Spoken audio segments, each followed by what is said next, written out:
ፓንዶራ ገነት ነበረች። አሁን ግን ወደ ሲኦል እየተቀየረች ነው። ጄምስ ካሜሮን ለ13 ዓመታት የደበቀውን አስፈሪ ሚስጥር ይዞልን መጥቷል። በዚህኛው ክፍል ጠላቶቻችን ከሰማይ የመጡት የሰማይ ሰዎች ብቻ አይደሉም፣ የገዛ ወንድሞቻቸው የሆኑት ጨካኞቹ የአመድ ሰዎች እንጂ። ጄክ ሳሊ ቤተሰቡን ወይንስ ክብሩን ያድናል? አቫተር 3ን ፋየር ኤንድ አሽ ከመመልከታችሁ በፊት ማወቅ ያለባችሁን ሙሉ ታሪክ በዝርዝር እነግራችኋለሁ። ቻናላችንን ላይክ፣ ሰብስክራይብ እያደረጋችሁ አብራችሁን ዝለቁ።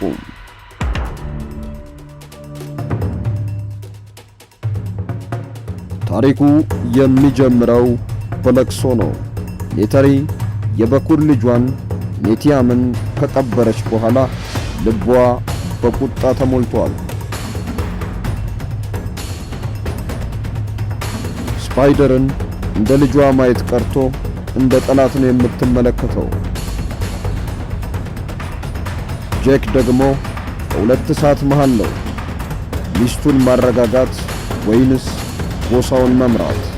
በዚህ መሃል ኮሎኔል ኳሪጅ በናቪ አካሉ አድፍጦ የናቪን ባህል እያጠና ጄክን ከውስጥ ለመበጥበጥ ዝግጅቱን ጨርሷል።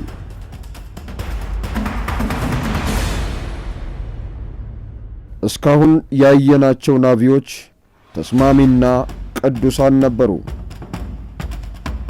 አሁን ግን ማንኳን ወይም ዘአሽ ፒፕል መጥተዋል።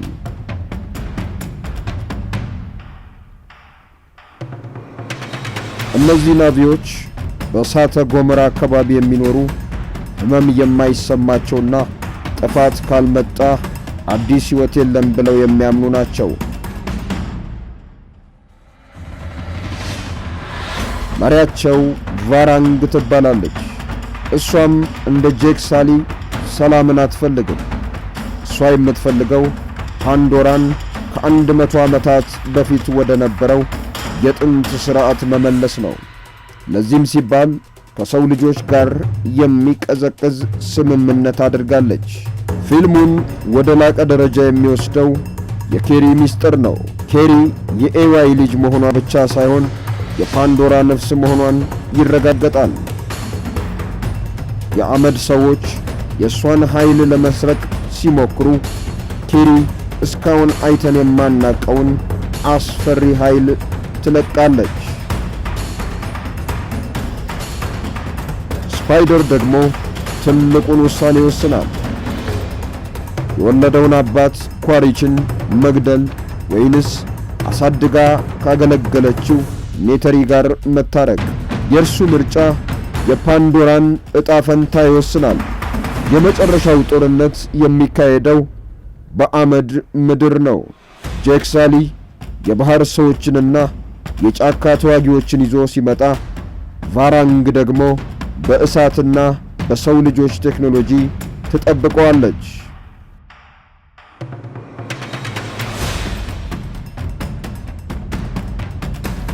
ጦርነቱ ላይ ጄክ ሳሊ ለዘላለም የሚጠባ ጠባሳ ይደርስበታል።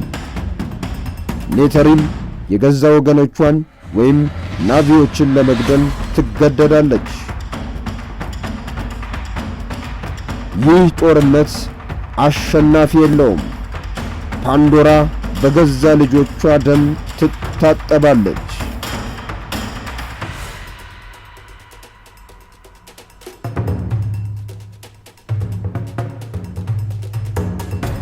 የዚህ አስገራሚ ፊልም መደምደሚያ የሚሆነው በእሳተ ገሞራው ደሴት ላይ ነው።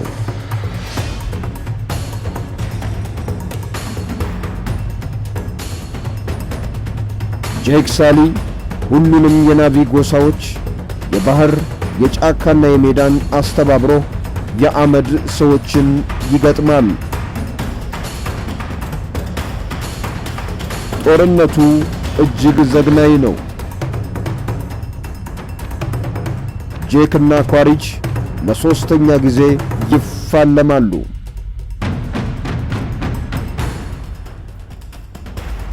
በዚህ ውጊያ ላይ ኔተሪ ከፍተኛ ጉዳት ይደርስባታል።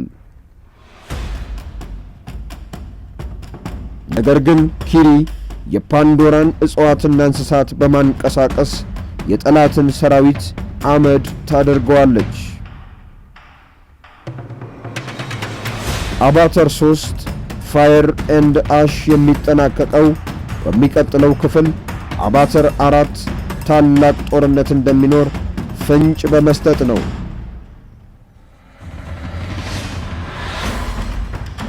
ይህ ፊልም ጀግንነትን ብቻ ሳይሆን ክህደትንም ያስተምረናል። እናንተስ ጄክ ሳሊ በዚህ ሁሉ መከራ ውስጥ ያልፋል ብላችሁ ታስባላችሁ? ዋሪችስ ሊታመን ይችላል? ኮሜንት ላይ እንወያይ። ቪዲዮው ከተመቻችሁ ሰብስክራይብ አድርጉ።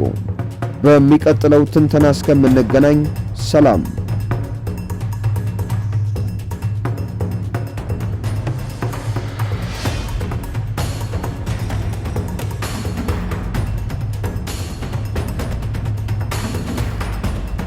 እስካሁን ከኛ ጋር አብረውን ስለቆዩ እናመሰግናለን። ጋሜል ፊልም